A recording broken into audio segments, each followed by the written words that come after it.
Kami menyesalkan langkah sejumlah anggota TNI yang membidangi ancaman cyber, mendatangi Polda Metro Jaya dan menyampaikan dugaan tindak pidana yang dilakukan oleh Ferry Irwandi. Kan menurut putusan MK kan institusi kan nggak bisa melaporkan, harus pribadi kalau pencemaran nama baik. Kalau hasil koordinasi kemarin Pak, tindak pidana yang diadukan oleh pihak lain itu apa sih Pak sebetulnya? Kan itu Pak soal tindak pidana yang dibilang ya pencemaran nama baik ya. Terhadap institusi atau terhadap perorangan? Institusi. Korbannya sama ini ya. Institusi aja. Institusi ya. Itu delik terhadap orang.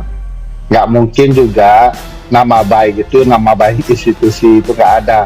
Karena institusi merasa terhina, lalu institusi menjelaskan di depan pengadilan, kami institusi militer merasa terhina. Nggak ada. Institusi itu bukan manusia. Oke. Jadi jangan dibawa ke perasaan, itu salah betul di dalam konsep pembidana. Oke, Bung Ferry. Kami menyesalkan langkah sejumlah anggota TNI yang membidangi ancaman cyber, mendatangi Polda Metro Jaya dan menyampaikan dugaan tindak pidana yang dilakukan oleh Ferry Irwandi. Saya kira itu bukanlah bagian dari tugas pokok dan fungsi TNI di bidang pertahanan. Kalaupun berbicara tentang ancaman siber yang benar adalah ancaman siber dalam pengertian ancaman siber di bidang pertahanan atau yang dikenal sebagai cyber defense. Bukan cyber security threats, melainkan cyber defense threats. Jadi, seandainya sistem pertahanan nasional kita terancam dunia cybernya oleh serangan siber dari luar negeri, itulah tugas TNI. Itu pun harus ada keputusan politik negara.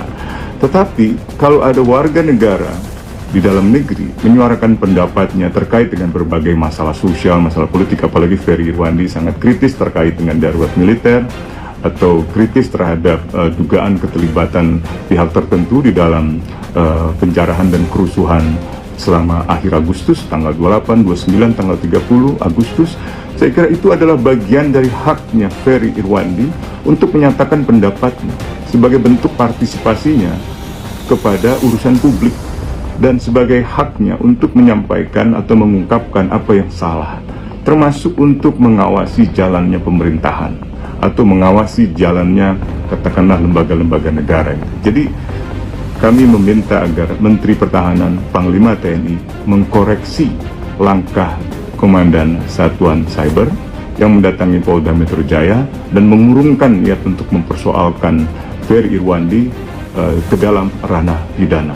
Yang kedua, saya meminta kepada Komisi 1 juga untuk mengklarifikasi permasalahan ini dengan Panglima TNI agar tidak berujung pada penyimpangan lebih jauh dari tugas pokok dan fungsi dari TNI di dalam melaksanakan kebijakan pertahanan. Dan yang ketiga, saya berharap pihak kepolisian, khususnya Polda Metro Jaya, untuk tidak melanjutkan proses pelaporan atau proses penyampaian dugaan tindak pidana dalam kasus Ferry Irwandi. Saya khawatir itu akan menempatkan pihak kepolisian berada di bawah intervensi atau di bawah bayang-bayang militer gitu. Dan tentu saja kita ingin agar dua lembaga ini menjalankan tugasnya, TNI dalam pertahanan luar negeri dan Polri dalam keamanan dalam negeri. TNI untuk urusan pertahanan strategis keluar musuh negara dan polisi ke dalam mengayomi melindungi masyarakat.